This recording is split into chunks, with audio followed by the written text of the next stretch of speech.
Halo Lemet, kali ini kita bahas tentang SWOT, kaji ulang manajemen. Secara definisi, kaji ulang manajemen adalah kegiatan yang dilakukan untuk menentukan kesesuaian, kecukupan, atau keefektifan manajemen dalam menetapkan kebijakan, sasaran, dan proses untuk mencapai sasaran yang sudah ditetapkan. Tujuannya meninjau informasi untuk menentukan apakah sistem manajemen lab mencapai kesesuaian tujuan organisasi lab dengan adanya perubahan yang terjadi. Memeriksa kecukupan persyaratan ISO IEC 17025/2017 kontraktual atau regulasi. Mencapai hasil yang diinginkan secara efektif.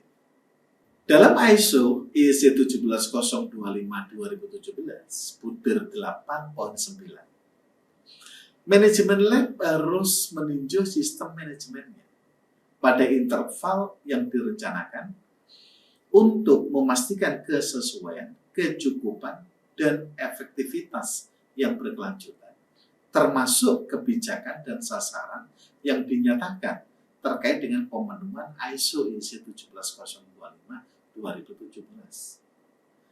Keluaran kaji ulang manajemen ini apa?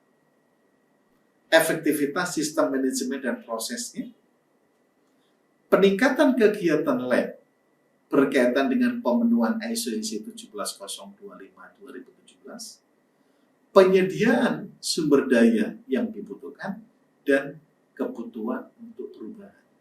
Siapakah yang bertanggung jawab untuk penyediaan data yang dibutuhkan? Siapa yang mempresentasikan data tersebut?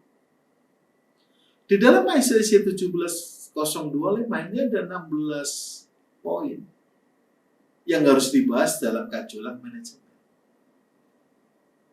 Penanggung jawabnya ini siapa? Yaitu perubahan isu internal dan eksternal ini harusnya yang bertanggung jawab dan yang mempresentasikan adalah manajer teknis. Pemenuhan sasaran, ini manajer mutu. Kesesuaian kebijakan dan prosedur, ini manajer mutu. Status tindakan kaji ulang manajemen sebelumnya, ini manajer puncak.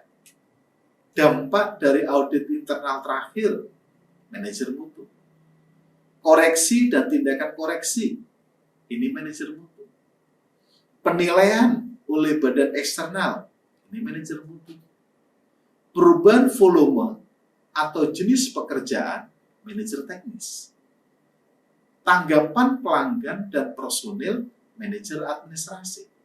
Pengaduan, manajer administrasi. Kecukupan sumber daya, manajer administrasi.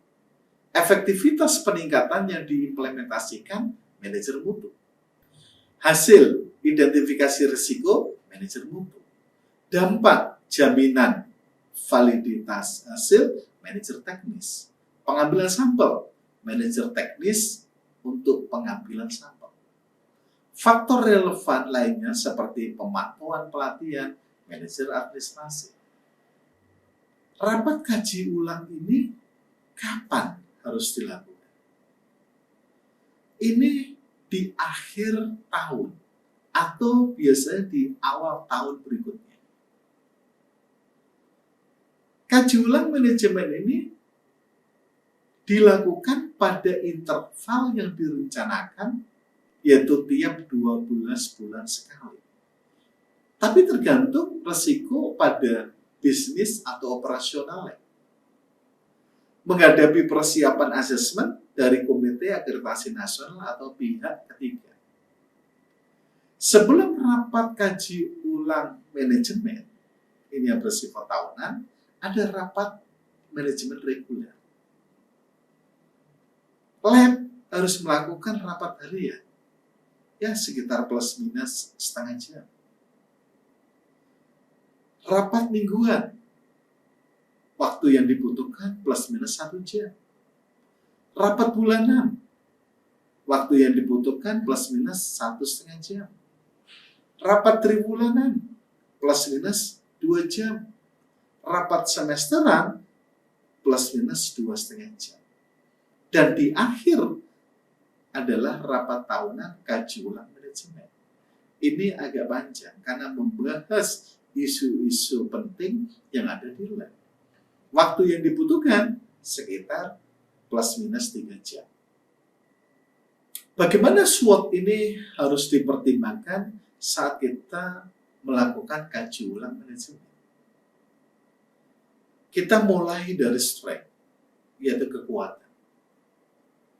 Komitmen manajemen puncak dan seluruh personil lab. Sumber daya lab memadai dengan kompetensi personil. Rapat kaji ulang manajemen didukung seluruh personil lab. Ini adalah kekuatan atau strength. Weakness atau kelemahannya apa?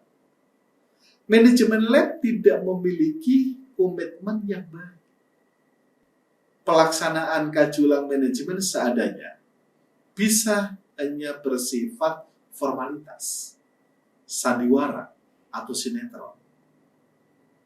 Personel baru belum punya pengalaman dalam pelaksanaan kaji ulang manajemen.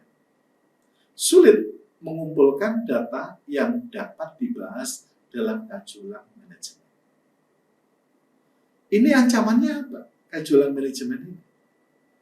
Beban pekerjaan yang menumpuk.